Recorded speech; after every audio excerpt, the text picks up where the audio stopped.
पश्चिम Asia में Israel और Hamas के हिंसक संघर्ष के 6 महीने से ज्यादा बीत चुके हैं और अब तक 33,000 से अधिक लोगों की मौत हो चुकी है।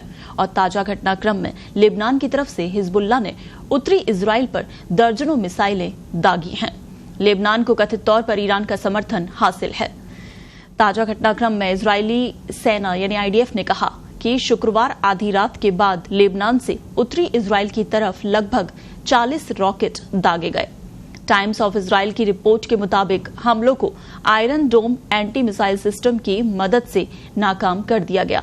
वहीं कुछ मिसाइलें खुले इलाकों में गिरी, जबकि कुछ मिसाइलें लेबनान की सीमा में ही रह गए। इजरायली अखबार के अनुसार सीरिया में ईरानी दूतावास पर इजराइल ने हवाई हमला किया था और इस कार्रवाई में ईरान के 2 शीर्ष जनरलों की मौत हो गई थी। इस हमले से बौखलाए तेहरान ने जवाबी कार्रवाई की धमकी दी।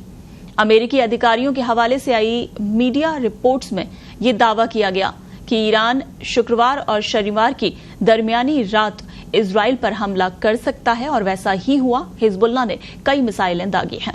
ईरान की ओर से हमले की आशंका के बीच चरमपंथी संगठन हिजबुल्लाह ने इजराइल के ऊपर 40 से अधिक रॉकेट दाग दिए। इजरायली रक्षा बलों ने बताया कि इस हमले में कोई मारा नहीं गया। रक्षा बलों ने इस हमले का वीडियो जारी किया। उत्तरी इजराइल के गैलिली में हुए इस हमले के दौरान हिजबुल्लाह के 2 ड्रोन को इजरायली सेना ने मार भी गिराया। वहीं ईरान सीरिया में अपने वाणिज्य दूतावास पर हुए हमले का बदला लेने के लिए जल्द ही इजराइल पर हमला कर सकता है। इस तरह की खबरें लगातार चल रही हैं, यानी कि 3rd वर्ल्ड वॉर हो सकता है और उसे लेकर भारत ने भी एडवाइजरी जारी कर दी है। अमेरिकी मीडिया ने यह आशंका जताई है। भारतीय विदेश मंत्रालय ने तनाव को देखते हुए शुक्रवार को अपने नागरिकों को ईरान और इजराइल की यात्रा नहीं करने की एडवाइजरी जारी की है। साथ ही इजराइल में अप्रैल-मई में 6,000 मजदूर भेजने के फैसले को भी अगले आदेश तक के लिए टाल दिया गया है। विदेश मंत्रालय ने ईरान और इजराइल में रह रहे भारतीयों से भी अत्यंत सतर्कता बरतने और भारतीय दूतावास से संपर्क कर पंजीकरण कराने को कहा है। उधर विदेश मंत्रालय से एडवाइजरी जारी होने के तुरंत बाद इजराइल में भारतीय दूतावास ने वहां बसे भारतीयों के लिए परामर्श जारी किया है।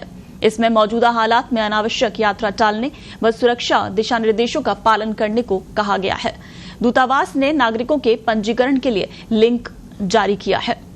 दरअसल सीरिया के दमिश्क में ईरानी वाणिज्य दूतावास पर इस महीने के शुरू में इजरायली हमले में ईरानी कुद्स फोर्स के 2 जनरल और 5 अन्य अधिकारी मारे गए थे और ईरान ने इसे अपनी जमीन पर हमला करार देते हुए जवाबी कार्रवाई करने और इजराइल ने हमला होने पर सीधे ईरान से युद्ध की धमकी दी।